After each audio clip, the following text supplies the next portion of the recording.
اور یہ جو گٹر کے ڈھکن پر پوری رات بیٹھا رہتا ہے یا انٹرنیٹ پر 6 گھنٹے بیٹھا رہتا ہے, ہر وقت ٹک ٹاک پہ بیٹھا رہتا ہے, یہ اگلے سٹیپ میں پہلے نماز, تو نہ نماز صحیح ہوگی نہ اگلا سٹیپ شروع ہوگا. یہ ایسا ہی ہے جیسے ہم کہتے تھے ہفتے کے دن سے ہم پڑھائی شروع کریں گے, 1 جنوری, اگلے سال کی 1 جنوری سے. وہ 1 جنوری کبھی آتی ہے یا 1 محرم کبھی آتا ہے؟ وہ کبھی بھی نہیں آئے گا. جب جنوری آئے گی نا, آپ بولو کہ اسلامی سال سے کروں نا, 1 محرم سے کروں گا, میں مسلمان ہوں, میں انگریز تھوڑی ہوں. نہ وہ 1 محرم کبھی آئے گا نہ وہ 1 جنوری. حافظوں کو نا پہلا پارا بہت پکا یاد ہوتا ہے, پتہ ہے کیوں؟ حافظوں کو جوش اٹھتا ہے, یار کچا ہوتا جا رہا ہے, اب دوبارہ سے یاد کرو, تو پہلے پارے سے شروع کرتے ہیں, اس کے بعد جوش ٹھنڈا ہو جاتا ہے, پھر بھولنا شروع کر دیتے ہیں, پھر ناغے کرتے ہیں, پھر کئی دنوں کے بعد خیال ہوتا ہے یار قرآن بھولتا جا رہا ہوں, دوبارہ شروع کرو, پھر پہلا پارا, تو پہلا پکا ہو جاتا ہے, باقی سارا ایسے کہ ایسے ہی رہتا. تو اس لیے پلاننگ میں یہ ہو کہ سب سے پہلے نماز کو مضبوط کرنا ہے, لیکن یہ نہ ہو کہ جب تک نماز ٹھیک نہیں ہوگی باقی چیزیں ٹھیک نہیں ہیں. سب چیزوں کو ایک ساتھ ٹھیک کرنا ہے, سمجھ رہے ہو؟ جس نے یہ کیا نا پہلے یہ پھر وہ, تو نہ یہ ہوگا اور نہ وہ ہوگا. اور ہر کام میں ایکسیلنسی پیدا کرنے کی کوشش تو کرنا ہے, لیکن اگر نہ ہو تو اس کام کو چھوڑنا نہیں ہے, گرتے پڑتے کرنا ہے. آپ نے نیت کر لی, جیسے نمازی بننا چاہتے ہو نا, تو نیت کرنی پڑے گی میں 40 دن تکبیر اولا سے نماز پڑھوں گا, ایک نماز بھی میں 40 دن تک تکبیر اولا سے نہیں چھوڑوں گا. یہ ہے ایکسیلنسی. لیکن اب کیا ہوگا, 2-4 دن کے بعد تھوڑا جوش ہلکا ہوا, ایک دن تکبیر تحریمہ کا ناغہ ہو گیا, تکبیر اولا کا ناغہ ہو گیا, یہ نماز کا ناغہ ہو گیا, شیطان کہے گا تیرے بس کا نہیں ہے, اب نہیں ہو سکتا. شیطان سے بولو میں نے ریکارڈ تو بنانا ہی نہیں ہے بھائی, ہو گیا نا دوبارہ سے شروع کر دوں میں, کیا خیال ہے؟ کیونکہ یہ انسان کے ساتھ ہوتا ہے, بہت مشکل ہے بھائی بالکل ایک دم سے ایکوریٹ ہو جانا. گرتے پڑتے ہی لوگ اللہ کی طرف جاتے ہیں. اگر سارے ایک دم سیدھے چلنا شروع ہو جاتے تو یہ حدیث پھر کیوں ہوتی کہ نبی صلی اللہ علیہ وسلم نے فرمایا, اللہ تعالیٰ فرماتے ہیں من تقرب الی شبرا تقربت الیہ باعا, جو ایک بالش میری طرف چل کے آتا ہے میں ایک ہاتھ اس کی طرف چل کے جاتا ہوں, اور جو میری طرف چل کے آتا ہے اتیتہ ہرولا, میں اس کی طرف دوڑ کے جاتا ہوں. یہ حدیث ہے ہی یہ سمجھانے کے لیے کہ آپ پہل تو کرو, آنا تو شروع ہو, گرتے پڑتے ہی آؤ. کچھ آپ کرو گے, کچھ کون کرے گا؟ کچھ اللہ کرے گا. تو کیا کرنا ہے بھائی, اپنے شیڈول کو, اپنے اسکیجول کو تبدیل کرنے کے لیے سب سے پہلے ابتدا کہاں سے کرنی ہے؟ نماز سے. بھائی اب زندگی میں نماز کبھی بھی نہیں چھوٹے گی. اب نماز میں اپنے آپ کو پابند کرنے کے لیے چند چیزیں ہیں. سب سے پہلا کام کیا کرنا ہے, ایک دم سے قضائے عمری شروع نہ کرو, زیادہ بوجھ ہو جائے گا. قضائے عمری تو پڑھنا لازم ہے, لیکن پہلے تھوڑا سا اپنے آپ کو ادا نمازوں کا عادی بنا لو. 40 دن تو بناؤ نا کم از کم عادی, پھر اس کے بعد قضائے عمری شروع کرو. ایک دم سے زیادہ بوجھ آ گیا تو نہ ادھر کے رہو گے نہ ادھر کے رہو گے. ایک دم سے نا ایک دم امام مہدی بننے کی کوشش کرتے ہیں لوگ, ایسے ایک دم صوفی بنے گا جا رہا ہے, قضائے عمری بھی چل رہی ہے ساتھ ساتھ, آج لگتا ہے کہ بس یہ کہاں پہنچ گیا ہے. وہ بخار ہوتا ہے چند دنوں میں وہ کافور ہو جاتا ہے, اڑ جاتا ہے وہ. تو نماز کا عادی بنانے کے لیے کرنا کیا ہے, اپنے اوپر کوئی جرمانہ رکھنا ہے, سزا رکھنی ہے. بھائی مجھ سے اگر فجر کی نماز چھوٹ گئی تو اس دن ناشتہ بولو نہیں کروں گا. ناشتہ اسی دن ہوگا جس دن فجر کی نماز ہوگی. سزا دو اپنے آپ کو. حکیم اختر صاحب رحمہ اللہ تعالی فرمایا کرتے تھے, یہ کتنی بڑی بے غیرتی ہے کہ اللہ نے کہا تھا نماز پڑھو فجر کی, آپ اللہ کا حکم آپ سے اتنا سا پورا نہیں ہوا اور صبح پراٹھے کھانے کے لیے ناشتے پہ بیٹھ جاتے. کتنی بڑی بے غیرتی ہے نا, کہ اللہ کی نعمتوں سے تو پھوڑنے کے لیے آ جاتے ہیں, بس جو اللہ نے کام لگایا وہ ہو نہیں رہا. تو غیرت کا تقاضا بھی ہے, فجر گئی تو ناشتہ بھی گیا. اے اللہ اب ہمارے منہ سے تو نوالا اترے گا نہیں. کتنا مزہ آتا ہے صبح ناشتہ کرنے میں نا, آپ کو نہیں آتا, مجھے تو بہت آتا ہے. خیر کتنا لطف ملتا ہے جب بھوک لگ رہی ہو اور انسان مزے کا ناشتہ کرے. تو یہ اللہ ہم سے کام بہت کم لیتا ہے, نعمتیں ہمیں بہت زیادہ دیتا ہے, اور اس فجر پڑھنے میں بھی ہمارا ہی فائدہ ہے, سکون ہمیں ہی مل رہا ہے, صحت بھی اچھی ہوتی ہے, جلدی اٹھنے میں آکسیجن ملتی ہے. اور صبح کی جو دھوپ ہے نا, یہ جو ٹھنڈی دھوپ ہوتی ہے صبح کی, سرخ دھوپ, یہ وائٹامن ڈی بہت تیزی سے بڑھاتی ہے باڈی میں. لگی دھوپ ویسے بھی وٹامن ڈی بڑھاتی ہے چاہے دوپہر کی دھوپ ہی ہو, لیکن صبح کی دھوپ ہے جب سورج سرخ ہوتا ہے, یہ والی دھوپ بہت زیادہ آپ کی باڈی کو مضبوط کرتی ہے, ہڈیوں کو مضبوط کرتی ہے. تو ہمارا ہی فائدہ اس میں. تو اپنے آپ کو نماز کا پابند بنانے کے لیے کیا کرنا ہے, بھائی فجر چھوٹ گئی، ناشتہ گیا، ظہر چھوٹ گئی تو کچھ پیسے رکھ لو. ہر آدمی اپنے حساب سے پیسے رکھے کہ اتنے پیسے میں. اب میں یہ نہیں کہوں گا کہ ظہر چھوٹ گئی تو لنچ بھی گیا، کیونکہ سزا اتنی دے انسان جتنی افورڈ کر پائے، ورنہ ہوگا یہ کہ آپ نہ سزا پہ عمل کرو گے نہ نماز. بہت زیادہ سزا دینا بھی ٹھیک نہیں ہے. اب مثال کے طور پر آپ نے کہا کہ فجر گئی تو میں اپنی گردن ہی اڑا دوں گا، تو کون اڑائے گا بھائی؟ خام وہ بات کرو نا جو پاسبل ہے. یا فجر ہو گئی تو اپنے آپ کو سگریٹ، فجر گئی تو سگریٹ سے جلاؤں گا اپنے آپ کو، تو سزا اتنی جو افورڈ. یا فجر گئی تو 10 لاکھ روپے صدقہ کروں گا، ایسا نہیں ہوتا. نہ 10 لاکھ صدقہ کرے گا بھائی، اتنا نیک ہوتا تو پڑھ ہی نہ لیتا. تو سزا اتنی ہونی چاہیے جو اتنی ہلکی بھی نہ ہو کہ کوئی تکلیف ہی نہ ہو، اور اتنی بھاری بھی نہ ہو کہ سزا ہی نہ دی جا سکے. وہ ہر آدمی خود فیصلہ کرے اپنے بارے میں. تو اور نبی صلی اللہ علیہ وسلم نے ارشاد فرمایا، دیکھو اسلام میں جتنی فضیلت نماز کی ہے کسی حکم کی اتنی فضیلت نہیں ہے. آپ صلی اللہ علیہ وسلم نے فرمایا، دیکھو قیامت کے دن جب اللہ کا دربار لگے گا، ہم دنیا میں جب کوئی بڑی مجلس ہوتی ہے تو ایسی محفل میں جہاں کوئی حاکم وزیر اعظم آیا ہوا ہو، ہر ایک کی کوشش ہوتی ہے آگے. ڈاکٹر ذاکر نائک کا جب پروگرام، کتنے لوگ یار ہمیں آگے سیٹ مل جائے، ہمیں آگے سیٹ مل جائے. تو یہ تو کچھ بھی نہیں ہے بھائی. اصل تو وہ دربار ہوگا جو اللہ کا لگے گا قیامت کے دن. تو اس میں جس کو آگے سیٹ ملے گی نا، حقیقت میں وہ واقعی فخر کرے گا. تو نبی صلی اللہ علیہ وسلم نے فرمایا اس دن آگے کا ٹکٹ کس کو ملے گا؟ حدیث کا مفہوم بیان کر رہا ہوں کہ نمازوں میں جو سب سے آگے ہوا کرتے تھے، اگلی صف میں ہوا کرتے تھے.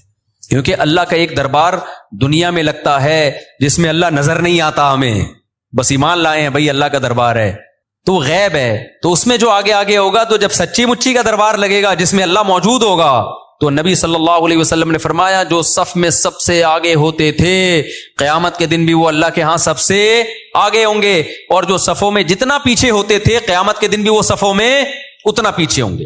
کچھ لوگوں کی عادت ہوتی ہے ایک رکعت نکالنا فرض ہے. ہمارے محلے میں ایک صاحب ہوا کرتے تھے، فجر میں لازمی ایک رکعت نکلتی تھی ان کی. اچھا فجر 5 بجے ہو رہی ہے تو وہ 5:05 پہ آ رہے ہیں. ہم ان سے کہتے تھے یار ایک رکعت کیوں نکالتے ہو، تھوڑا 2 منٹ پہلے آ جاؤ. کہتے یار اصل میں رات کو نیند پوری نہیں ہوتی. پھر جب نماز 5:15 پہ ہوئی تو بھی ایک رکعت نکل رہی ہے. یہ ایک بیماری ہے، میں آپ کو بتا رہا ہوں بھائی. اب تو 15 منٹ زیادہ مل گئے نا، تو زیادہ مل کے ان کی نیند اسی حساب سے آگے جا رہی ہے. حتیٰ کہ سردیوں میں جب 6:45 پہ نماز ہو رہی ہے پھر بھی ایک رکعت نکل رہی ہے. تو یہ جو آزار ہوتے ہیں نا کہ یوں ہو رہا ہے بھائی، جس نے پڑھنی ہوتی ہے وہ آ جاتا ہے، نہیں پڑھنی ہوتی، جس کی ایک رکعت نکلنی ہے وہ ایک ہی نکلتی رہے گی قیامت تک. جس کی 2 رکعت نکلنی ہے، اتحیات والے بھی ہوتے ہیں، اتحیات میں آ رہے ہوتے ہیں، وہ ہمیشہ آپ دیکھنا اتحیات میں ہی ہوں گے. اور کچھ ایسے ہوتے ہیں جماعت ہی پوری نکلتی ہے ان کی، وہ ہمیشہ سلام پھیرنے کے بعد تشریف لا رہے ہوں گے، بولے گا ابے یار یہ کیا ہو گیا. تو اور کچھ ایسے ہیں جنہوں نے پڑھنی نہیں ہے.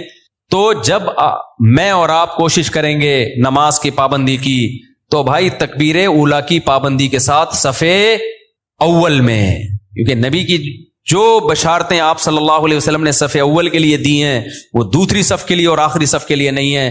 آپ صلی اللہ علیہ وسلم نے فرمایا لوگوں کو اگر پتا چل جائے کہ صف اول میں کتنا ثواب ملتا ہے تو اتنی لڑائیاں ہوں کہ قرآن اندازی کی نوبت آئے. پورا محلہ وہ جو اجر ملے گا نا قیامت کے دن، جو پروٹوکول ملے گا اللہ کے دربار میں، وہ لوگ اپنی آنکھوں سے دیکھ لینا، وہ قیامت کا منظر اللہ دکھا دیں کہ صف اول والے آج کہاں ہیں. تو نبی نے فرمایا محلے والوں میں جھگڑا ہوگا، ہر آدمی کہے گا تیرے باپ کی سیٹ ہے جو آگے پہلے سے بیٹھا ہوا ہے. صحیح ہے نا؟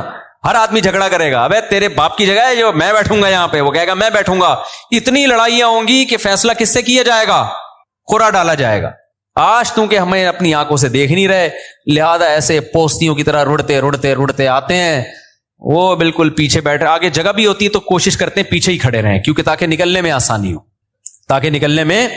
آسانی ہو، سلام امام پھیرے اور فوراً بھاگ سکیں ہم. تو وجہ اس کی ہے کہ بھائی اللہ فرماتے ہیں فَلَا تَعْلَمُ نَفْسٌ مَّا أُخْفِيَ لَهُم مِّن قُرَّةِ أَعْيُن، کسی نفس کو خبر نہیں ہے ہم نے اپنے نیک بندوں کے لیے آنکھوں کی ٹھنڈک کا کیسا سامان چھپا کے رکھا ہے. تو جو نیک بندوں کے لیے آنکھوں کی ٹھنڈک کا اللہ نے سامان چھپایا ہے، اللہ وہ اگر دکھا دے تو میرے بھائی پھر ہمیں ان تقریروں کی ضرورت نہیں رہے گی. ہم میں سے ہر شخص کوشش کرے گا نماز میں پہلے سے آئے. اچھا جن کو پہلے آنے کی عادت ہوتی ہے نا، ان کو پھر سکون ہی نہیں ملتا بعد میں آنے سے. ہم اپنی مسجد میں دیکھ رہا ہوں، مجھے یہاں 18 سال ہو گئے، 18 سال ہو گئے مجھے یہاں پہ.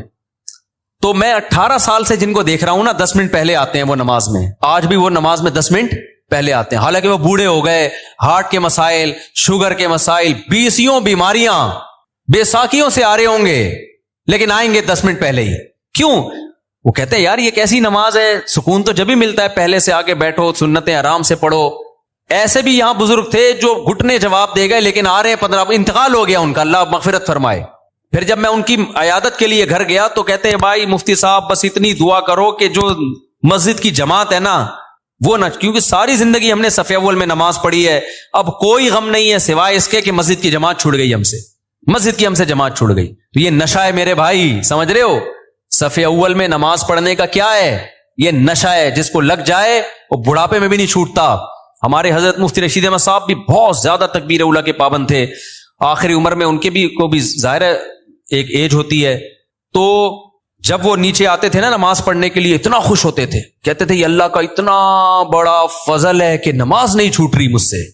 تو جن کو نشہ ہو جائے ان سے پھر یہ صف اول نہیں چھوٹتی. تو ایسا نشہ پیدا کر دو اپنے اندر. نشہ کب ہوتا ہے؟ جب عادت پڑ جائے نا، لت پڑ جائے، تو صف اول کی عادت ڈال دو. رمضان میں ہم دیکھتے ہیں جن کو تراویح میں صف اول میں تراویح پڑھنے کی عادت ہے نا، 15 منٹ پہلے آئیں گے، اپنا رومال بچھایا بیٹھ گئے وہاں. کیوں؟ کہتے ہیں یار مزہ ہی نہیں ہے پیچھے کھڑے ہو کے نماز پڑھنے کا. اور یہ لوگ زیادہ سکون سے نماز پڑھ لیتے ہیں. اور جو کنفیوز ہوتے ہیں آج پڑھنی ہے کہ نہیں پڑھنی، تو وہ آئے گا، پہلے بیٹھے گا، پیچھے وضو میں بیٹھا رہے گا، نلکا کھول کے ہاتھ صاف کرتا رہے گا ایسے، پھر کوئی باتیں کرے گا، پھر پیچھے ٹیک لگا کے بیٹھ جائے گا، چلو 2-4 رکعتیں نکل جائیں کیا ہیں، پھر ایک آدھ رکعت میں رکوع میں جب امام جائے گا تو شامل ہو جائے گا. تو اس سے آپ کا دل ہی نہیں لگے گا نماز میں. تو کام وہی اچھا ہوتا ہے جو پابندی کے ساتھ اور مکمل فوکس بنا کے کیا جائے. نبی صلی اللہ علیہ وسلم نے ہر چیز میں احسان کا حکم دیا. پتہ ہے آپ کو احسان پتہ ہے کسے کہتے ہیں؟ ایکسیلنسی. جو کام کرو خاندانی طریقے سے کرو. ہم جو بھی کام کرتے ہیں پتہ ہی نہیں چل رہا ہوتا کہ کرنا چاہتا بھی ہے کہ نہیں چاہتا. وہ شادی والی بات ہے، نہیں کرو بھائی دوسری شادی، کرنا ہے تو پھر کرو خاندانی طریقے سے. پھر ایسی کی تیسی. کل بھی ایک کیس آیا نا، اصل میں کیس ہی یہی آ رہے ہیں آج کل، کیا کریں. کیس آیا کہ وہ شادی کر لی، اب اس پہ دباؤ ڈال رہے ہیں طلاق دے دو طلاق دے دو، اور وہ لڑکی والے اس کے سر پہ دوسری کو دے دو. تو میں نے کہا کرنا ہی نہیں تھا جب دم نہیں تھا، جب کر لیا تو بولا جاؤ تمہاری ایسی. اب میں نے کہا اگر ڈر گیا نا، کنفیوز ہو گیا یار دوسری کو چھوڑوں نہیں چھوڑوں، میں نے کہا اس سے ڈپریشن میں جائے گا. کام تو کر لیا، اب بول بھائی میرے ٹکڑے کر دو، مجھے بم سے اڑا دو. میں نے کہا اس میں سکون ملے گا. میں نے کہا دیکھو میں تمہیں سمجھا رہا ہوں، سکون مل رہا ہے نا؟ کہتے ہیں ہاں مل رہا ہے. میں نے کہا اس سے مطلب یہ سکون اسی میں ہے. ہو گیا ایسے کی تیسی. ہم لوگ بولیں گے 2 نمبر ہے، بولے ہم 2 نمبر ہیں. لوگ بولیں گے برا آدمی، بولے ہم ہیں، ہم کم نے کب کام ہے، بہت نیک آدمی ہے. تو جو بھی کام ایکسیلنسی کے ساتھ ہوتا ہے. صحابہ کرام جب نماز پڑھا کرتے تھے کتنے خشوع و خضوع سے پڑھا کرتے تھے، تبھی نمازوں میں ان کو مزہ آتا تھا. ہم نماز پڑھ رہے ہوتے ہیں، مسجد کی طرف آ رہے ہوتے ہیں ایسے جیسے قبر سے مردے کو اکھاڑا جا رہا ہے، بستر سے ایسے اٹھتے ہیں، مسجد میں ایسے آتے ہیں جیسے پولیس جیل کی طرف لے کے جا رہی ہے. پھر وہاں بیٹھے ہوتے ہیں، بار بار کبھی یوں کر کے دیکھ رہے ہیں، کبھی پیچھے مڑ مڑ کے امام کو دیکھ رہے ہیں کہ آ کیوں نہیں رہا. بھائی تمیز سے منہ نیچے کرے بیٹھ جاؤ، 30 سیکنڈ لیٹ ہو جائے گی نا نماز زیادہ سے زیادہ. پھر سلام کے بعد فوراً ایک دم نا ایسے جیسے توے پہ بٹھایا ہوا ہے، ہلنا شروع ہو جائے گا کہ اٹھوں کیسے میں یہاں سے. سکون سے. نبی صلی اللہ علیہ وسلم نے فرمایا جتنی دیر انسان نماز کے انتظار میں ہوتا ہے اللہ کی ہاں اتنی دیر نماز ہی کی حالت میں ہوتا ہے. وہ اس کو نماز کا ثواب ملتا رہتا ہے، اس کو نماز کا ثواب ملتا رہتا ہے. اور جتنی دور سے چل کے آئے گا، آپ صلی اللہ علیہ وسلم نے فرمایا ہر قدم پہ اللہ ایک نیکی دیں گے اور ایک گناہ اس کا معاف کریں گے. کتنے فضائل ہیں میرے بھائی نماز پڑھنے کے. نبی صلی اللہ علیہ وسلم نے فرمایا، کیا پیاری حدیث ہے یار، اس سے تو بڑا مزہ آتا ہے. نبی نے فرمایا کہ میری امت قیامت کے دن اپنے چہروں کی سفیدی سے پہچانی جائے گی، کیونکہ اتنا وضو کیا ہوگا نا اس نے زندگی میں. اب جو 15 سال کی عمر سے نماز پڑھ رہا ہے، 15 دفعہ روزانہ دن میں منہ دھوتا ہے کہ نہیں دھوتا؟ اور یہ وہ منہ کا واش کرنا نہیں ہے جو گورے واش کرتے ہیں، یہ عبادت کے طور پہ منہ کا دھونا ہے. یہ جو ہم چہرہ دھوتے ہیں دن میں 15 دفعہ، بازو دھوتے ہیں دن میں 15 دفعہ، پاؤں دھوتے ہیں دن میں 15 دفعہ، 3 دفعہ دھویا جاتا ہے نا. تو یہ صرف واشنگ نہیں ہے کہ سروس ہو رہی ہے آپ کی، یہ دھونا بطور عادت ہے یا عبادت کے طور پر ہے؟ بتاؤ. یہ عبادت کے طور پہ دھویا جا رہا ہے، منہ اللہ نے حکم دیا.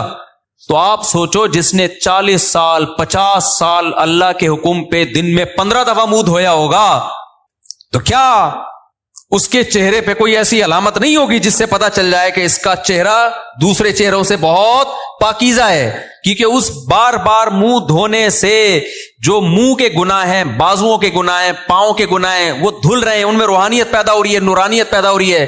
یہ نورانیت دنیا کی آنکھوں سے نظر نہیں آتی، لیکن یہ نورانیت قیامت کے دن اللہ ایسی آنکھیں دے دیں گے جس سے لوگوں کو یہ نورانیت نظر آنا شروع ہو جائے گی۔ غرم محجلین، آپ نے فرمایا کہ اتنا واضح ہوں گے نا اہل اسلام قیامت کے دن، جو نمازی تھے اتنے واضح ہوں گے نا ان کے چہرے، فرمایا جیسے سارے سیاہ گھوڑے ہوں اور ان میں ایک سفید پیشانی والا گھوڑا ہو اور اس کے سفید پاؤں ہو۔ گھوڑوں میں یہ بڑی خوبصورتی سمجھی جاتی تھی کہ مکمل سیاہ ہو لیکن پیشانی کیا ہو؟ سفید، اور پاؤں کیا ہو؟ سفید، صرف پاؤں میں سفیدی کے نشانے سے گھوڑے میں بڑا حسن پیدا ہوتا ہے۔ تو آپ نے فرمایا کہ سارے سیاہ گھوڑوں میں اگر سفید پیشانی والا گھوڑا ہوگا تو فوراً الگ پہچان ہوگی کہ نہیں ہوگی؟ ہے بھائی ایک گھوڑے ہیں، اب آپ کا گھوڑا ان گھوڑوں میں مکس ہو گیا سب کے کلر، تو آپ جا کے غور سے دیکھو گے، لیکن آپ کا گھوڑا سفید پیشانی والا تھا، باقی سارے کالے، فوراً پہچان جاؤ گے بھائی یہ کس کا گھوڑا ہے؟ یہ میرا۔ تو نبی نے فرمایا میں اپنے امتیوں کو پہچاننے میں کوئی کنفیوژن نہیں ہوگی، کیونکہ وضو کی کثرت کی وجہ سے سب کے چہرے نورانی ہوں گے، سفید ہوں گے، سب کے بازو کیا ہوں گے؟ نورانی اور سفید۔ جتنا ایریا وضو میں کور ہوتا ہے نا سارا سفید ہوگا۔ سفید کا مطلب نور نکل رہا ہوگا اس سے، نورانی چہرے ہوں گے۔ تو یہ ہلکی چیز نہیں ہے بھائی نماز کا قائم کرنا۔ شاعر اسلام میں سے دیکھو، ہر مذہب کا کوئی خاص نشان ہوتا ہے جس سے پتہ چل جاتا ہے یہ آدمی اس مذہب سے بلونگ کرتا ہے۔ ہوتا ہے کہ نہیں ہوتا؟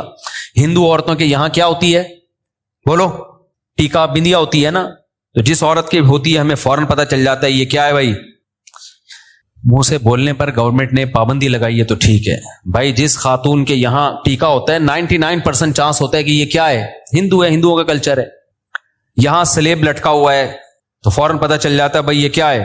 یہ عیسائی ہے۔ خاص علامات ہوتی ہیں ان کی۔ اور اسی طرح یہودیوں کی ایک خاص کیپ ہوتی ہے، اتنی سی کیپ یہاں رکھی ہوئی ہوتی ہے، ماشاءاللہ داڑیاں تو ایک اچھا کام کرتے ہیں، بڑی داڑھی رکھتے ہیں، چھوٹی سی یہاں کیپ ہوگی، خاص ڈریس ہوتا ہے ان کا۔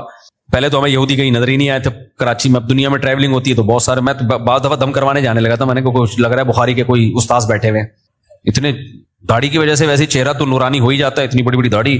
امریکہ میں اور کینیڈا میں تو جاپان میں بھی میں نے دیکھے، تو میں سمجھا کہ کوئی بخاری پڑھانے والے مدرسے کے استاذ ہیں، میں نے کہا جا کے دم کراتا ہوں، انہوں نے کہا رکھ کے چماڑ لگے گا، دم نہیں کرا بھائی، یہ یہودی۔ تو ہانگ کانگ میں دیکھے ہم نے اتنی بڑی بڑی داڑھیوں والے یہودی۔ تو اس لیے میں غامدی صاحب سے کہتا ہوں کہ یہودیوں سے عبرت حاصل کرو۔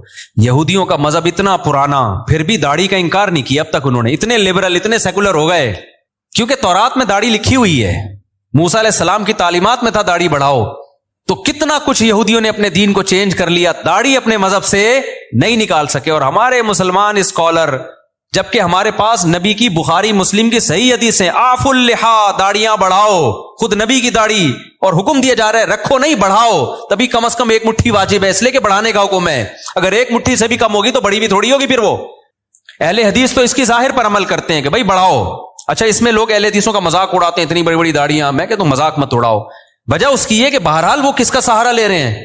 حدیث کا سہارا لے رہے ہیں، آف اللحا، کیونکہ کسی صحیح حدیث میں ہمیں داڑھی چھوٹی کرنے کا حکم نہیں ملتا۔ تو اس لیے اب کسی کا مذاق اڑانا اس بیس پہ کہ وہ بڑی داڑیاں رکھ رہے ہیں اور یہ غلط ہے بھائی۔ وہ اس میں سہارا کس کا لے رہے ہیں؟ نبی کی حدیث کا، آف اللحا، چھوڑ دو اپنے حال پہ۔ ہم عبداللہ بن عمر کے قول سے استدلال کرتے ہیں، ان کے عمل سے، کہ وہ ایک مٹھی سے زیادہ کاٹ دیا کرتے تھے اور صحابہ نے کسی پر ان پر اعتراض نہیں کیا، تو یہ گنجائش ہے۔ تو لیکن نص تو ہے نا بہرحال ان کے پاس، تو اس میں مذاق نہیں بنتا کہ آپ مذاق اڑانا شروع کر دیں یا کسی کی نیت پہ شک کرنا شروع کر دیں۔ بہرحال اسلام میں حکم داڑھی کاٹنے کا نہیں ہے، کس کا ہے؟ بڑھانے کا۔ تو حامدی صاحب نے کیا انکار کر دیا کہ ایکچولی کلچر تھا۔ بھائی کلچر تھا تو نبی آرڈر کیوں دے رہے ہیں؟ نبی ان کا کلچر تو عربوں کا کھجور کھانا بھی تھا، تو آپ نے کھجور کھانے کے آرڈر دیے ہیں کہ عربوں کا کلچر تھا لنگی پہننے کا، آپ نے کہیں لنگی کا آرڈر دیا ہمیں؟ عربوں کا کلچر تھا گدھے کی سواری کا، تو آپ نے آرڈر دیا ہمیں گدھے کی سواری کرو؟ بھائی بطور مذہب اور بطور دین کے داڑھی بڑھانے کا آپ نے حکم دیا ہے، کیونکہ آپ نے فرمایا 10 چیزیں پیغمبروں کی فطرت ہیں، تو فطرت کی مخالفت تغییر خلق اللہ کہلاتی ہے۔ ان میں داڑھی بڑھانا، مونچھیں گھٹانا، بغلوں کے بال صاف کرنا۔ تو کیا بغلوں کے بال صاف کرنا آپشنل ہے؟ کیا کرو نہ کرو آپ کی مرضی؟ نہ کاٹنے پڑیں گے آپ کو، ناخن کاٹنا، یہ سب ایک ہی حدیث کا حصہ ہیں۔ تو جیسے ناخن کاٹنا واجب ہے آپشنل نہیں ہے، بغلوں کے بال صاف کرنا اس حدیث کی روشنی میں واجب ہے آپشنل نہیں ہے. بول دو نا، مجھے شک ہونے لگتا ہے کہ بڑھائی بھی ہوں گی. زیر ناف بال صاف کرنا واجب ہے آپشنل نہیں ہے. تو اسی حدیث میں بھائی داڑھی بڑھانے کا حکم دیا جا رہا ہے، تو وہ کیسے آپشنل ہو گیا؟ اس کا کلچر، نبی کلچر بیان کرنے کے لیے تھوڑی آئے ہیں. نبی کیا بیان کرنے کے لیے آئے ہیں؟ حدیث، اللہ کا حکم بیان کرنے کے لیے آئے ہیں. تو جب تک اس کے خلاف کوئی دلیل نہ ہو اس کو اللہ کا آرڈر اور اللہ کا حکم ہی سمجھا جائے گا. تو یہودیوں نے اپنے مذہب سے داڑھی نہیں نکالی، تو یہ مذہب کا آرڈر. سکھوں سے عبرت حاصل کرو. جب میں کینیڈا کے ایئرپورٹ پہ اترا ہوں مجھے اتنی بڑی بڑی داڑھیوں والے سردار نظر آئے، حالانکہ ایئرپورٹ پہ وہ جاب کر رہے ہیں، کوئی مینیجر ہے، کوئی پائلٹ ہے، داڑھی سب نے رکھی. 99 جو میرا تجزیہ غلط بھی ہو سکتا ہے، کیونکہ ہو سکتا ہے جنہوں نے داڑھی کاٹی ہوئی مجھے پتہ ہی نہ چل رہا ہو کہ یہ سکھ ہے یا کچھ اور، انہوں نے رکھی ہوئی ہیں. وہ اپنے مذہب کو نہیں چھوڑتے. شرم سے ڈوب مرنے کا مقام ہے میرے بھائی. پھر ہم لوگ کے لیے کیا خیال ہے؟ اور غامدی صاحب نے تو انکار ہی کر دیا. تو ہمارے تو پیغمبر دیکھو یوسف علیہ السلام سے زیادہ کوئی خوبصورت تھا، لیکن آپ کی بھی کیا تھی؟ داڑھی. اور جمال میں سب سے زیادہ جمال اللہ، حسن الگ چیز ہے، جمال الگ چیز. حسن میں سب سے بڑا درجہ یوسف علیہ السلام کا، لیکن جمال جو حسن کے سے اوپر کی چیز ہے، وہ جمال سب سے زیادہ اس کائنات میں نبی صلی اللہ علیہ وسلم کو اللہ نے دیا ہے، اور یہ حدیث سے ثابت ہے. لیکن آپ صلی اللہ علیہ وسلم کی بھی داڑھی تھی. اس لیے میں غامدی صاحب اور ان کے فالوور سے کہتا ہوں کہ آپ سے نہیں رکھی جا رہی، آپ توبہ استغفار کر لو، لیکن انکار مت کرو بھائی. آپ تحریف دین جو ہے یہ زیادہ بڑا جرم ہے. تو اور ہمت کر کے رکھ لو، کیا جا رہا ہے یار. خیر، تو کہاں سے کہاں بات چلی گئی، کیا بات کر رہا تھا میں؟ ہاں، میں کہہ رہا تھا اسلام کے شعائر ہوتے ہیں نا، جیسے ہندوؤں کا ایک خاص شعار ہے، سکھوں کا ایک خاص شعار ہے، داڑھی ہوتی ہے، پگڑی ہوتی ہے، یہ ان کا شعار ہے. عیسائیوں کا سلیب ہے. تو مسلمانوں کا شعار کیا ہے؟ مسلمانوں کا شعار کوئی خاص لباس نہیں ہے. شاعر اسلام میں سب سے بڑی چیز ہے نماز، کہ 5 ٹائم مسلمان مسجد میں حاضری دیتا ہے. یہ دنیا میں کوئی مذہب اپنے عبادت گاہوں میں 5 ٹائم حاضری دیتا ہے؟ ہندو ہفتے میں 1 بار، باقی انہوں نے چھوٹے چھوٹے بھگوان گھر میں ہی رکھے ہوئے ہیں، صحیح ہے نا، وہ ان کی روزانہ عبادت کریں، صبح شام کریں، یہ ان کا ہیڈک ہے. لیکن واحد ایک اسلام مذہب ہے جو آپ کو عبادت خانے میں کتنی دفعہ بلاتا ہے؟ 5 بار. تو مسلمان اپنی روٹین میں 5 ٹائم، تو یہ 5 ٹائم ایسی چیز ہے عبادت جو چھپنے والی نہیں ہے. آپ کسی غیر مسلم کے ساتھ رہو گے، اس کو 1-2 دن میں پتہ چل جائے گا بھائی یہ ان کے تو 5 ٹائم اوقات ہیں، تو ہر تھوڑی دیر کے بعد ان کو نماز کے لیے جانا ہوتا ہے. تو یہ شاعر ہے، اس سے پتہ چلے گا کہ آپ مسلمان ہو یا کافر ہو. صحابہ کے دور میں اسی سے پتہ چلتا تھا. دیکھو نبی صلی اللہ علیہ وسلم نے جب دعوت دی نا عرب کے قبائل کو، تو بہت سے قبائل مسلمان ہو گئے، بہت سے مسلمان نہیں ہوئے. تو پھر آپ نے جہاد شروع کیا. تو حدیث میں آتا ہے، کیونکہ کوئی معاہدہ تو تھا نہیں نا، جنگ تھی، تو آپ صلی اللہ علیہ وسلم لشکر لے کے جاتے، اس علاقے کے قریب پڑاؤ ڈالتے کہ ابھی ہم نے اس پہ حملہ کرنا ہے. تو دیکھتے کہ فجر کی اذان کی آواز آتی ہے کہ نہیں آتی. اگر فجر کی اذان کی آواز آئی، اس کا مطلب یہ کیا ہے؟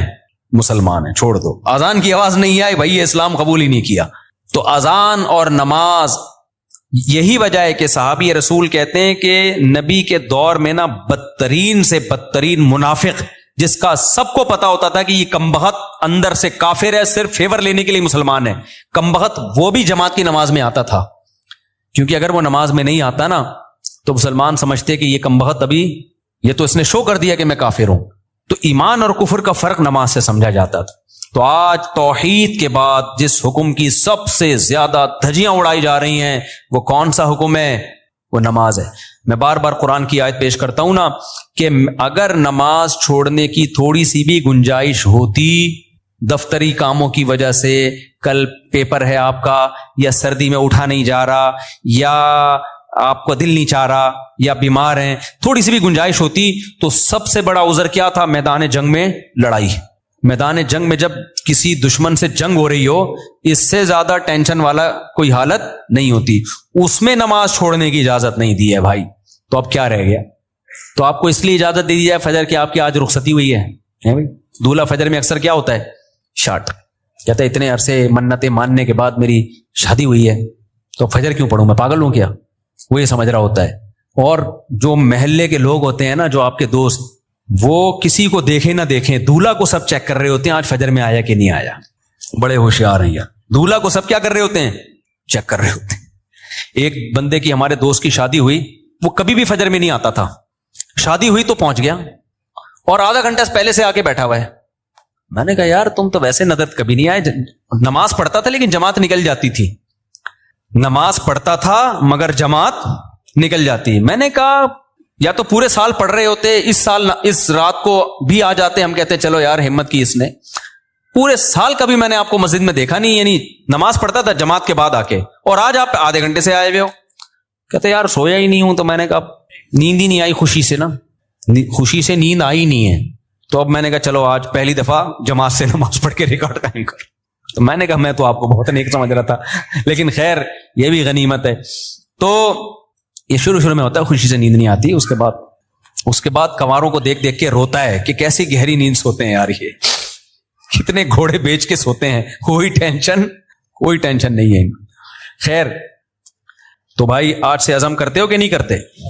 سفر ہو, حضر ہو, لڑائی ہو, جھگڑا ہو, پہلے سے پلاننگ کرنی ہے, کیونکہ قرآن نے نماز پڑھنے کا حکم نہیں دیا. یحافظون, حفاظت کا مطلب جس چیز کی حفاظت کرنی ہوتی ہے پہلے سے پلاننگ کرنی پڑتی ہے نا, یا اینڈ ٹائم پہ کرتے ہو.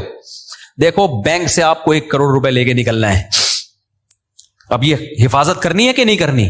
تو آپ نے کیا کیا, بینک سے 1 کروڑ روپے لے کے باہر آئے, سڑک پہ آ کے سوچ رہے ہو کہ اس کی میں نے حفاظت کیسے کرنی ہے. کیا خیال ہے؟ کیونکہ آپ نے سن لیا تھا کہ 1 کروڑ روپے کی ہم نے حفاظت کرنی ہے, لہذا نکالے, باہر نکلے, اور ابھی شاپر میں پڑے ہوئے. اب آپ کہہ رہے ہو یار میں حفاظت اس کی کرنی ہے, میں نے پلاننگ کرنی ہے. ہو جائے گی حفاظت, کیونکہ ڈاکو پہلے سے پلاننگ کر چکا ہوگا. کہ کچھ بے وقوف ایسے ہوتے ہیں جو پیسے لے کے نکلتے ہیں, نکلنے کے بعد سوچ رہے ہوتے ہیں ان کو کہاں رکھنا ہے ہم نے. تو ایسے لوگوں کی حماقت سے ڈاکو فائدہ اٹھاتے ہیں. تو آپ نے جب حفاظت کرنی ہوتی ہے تو پلاننگ پہلے سے, یار 1 کروڑ کا چیک ہے, کیش لے کے نکلنا ہے میں نے, تو پہلے سے سوچو کہاں سے نکلوں, کن کو ساتھ لے کے جاؤں, کون سا شاپر ہوگا, بلیک کلر کا شاپر ہوگا, اور اس شاپر میں جوتے ہوں گے, اور جوتے کے اوپر ٹوپیاں ہوں گی, اور مسواکیں ہوں گی, اور خود بھی دھوتی بنیان, تاکہ دیکھنے میں لگے کہ یہ بھیک مانگنے گیا تھا بینک میں, دھکے دے کے نکال دیا گیا اس کو. ہمارے ایک دوست ہیں دبئی میں, ارب پتی تاجر ہے نا, وہ ڈائمنڈ کا بڑا بزنس ہے. وہ لوگ ڈائمنڈ لے کر آتے ہیں افریقہ سے, افریقہ میں ڈائمنڈ نکلتا ہے نا, وہاں بڑی لڑائی ہے, اتنے سے ڈائمنڈ کروڑوں روپے کا ہوتا ہے. میں نے کہا لاتے کیسے ہو؟ کہتے ہیں بھائی بڑی محنت کرنی پڑتی, ہم جاتے ہیں, حالانکہ اتنا بڑا تاجر ہے وہ دبئی میں, اس کی بہت, میں نے جا کے دیکھا اس کا بزنس نا. تو کہتے ہیں ہم ایسے جاتے ہیں افریقہ کے جہاں پر یہ ڈائمنڈ نکلتا ہے نا, ہم دھوتی پہنتے ہیں, اوپر پھٹا ہوا بنیان, ایسے لگتا ہے کہ بیچارے کو 2 ٹائم سے کھانے کو روٹی نہیں ملی. کہہ رہے ہیں ایسے جا رہے ہوتے ہیں خراما بالکل غریبوں والا, لوگ سلام کر رہے ہوتے ہیں, ہو سکتا ہے کوئی 5 روپے ڈال دیتا ہو جیب میں, یار یہ میری طرف سے, منہ بھی ایسا بناتے ہیں کہ لگے کہ کبھی کھانے کو ملا ہی نہیں ہے اس کو. اور کہتے ہیں جو اگلا ہوتا ہے نا, جو ہمیں ڈائمنڈ دیتا ہے, وہ بھی ایسا ہی ہوتا ہے, اسے دیکھ کے بھی کوئی یہ نہیں کہہ سکتا کہ اس کی دھوتی میں ڈائمنڈ رکھا ہوا ہے. ایسے کہتے ہیں پارسل ہوتا ہے, وہاں سے آتا ہے, یہاں سے لیا کسی کو, کیونکہ اگر یہ جائے نا لینڈ کروزر میں بیٹھ کے 3 پیس سوٹ اور ٹائی میں, تو ڈاکوؤں کو پتہ چل جائے گا کہ یہاں خربوزے خریدنے نہیں آیا ہے. صحیح ہے نا؟ تو پلاننگ پہلے سے کرنی پڑتی ہے جب چیز قیمتی ہوتی ہے.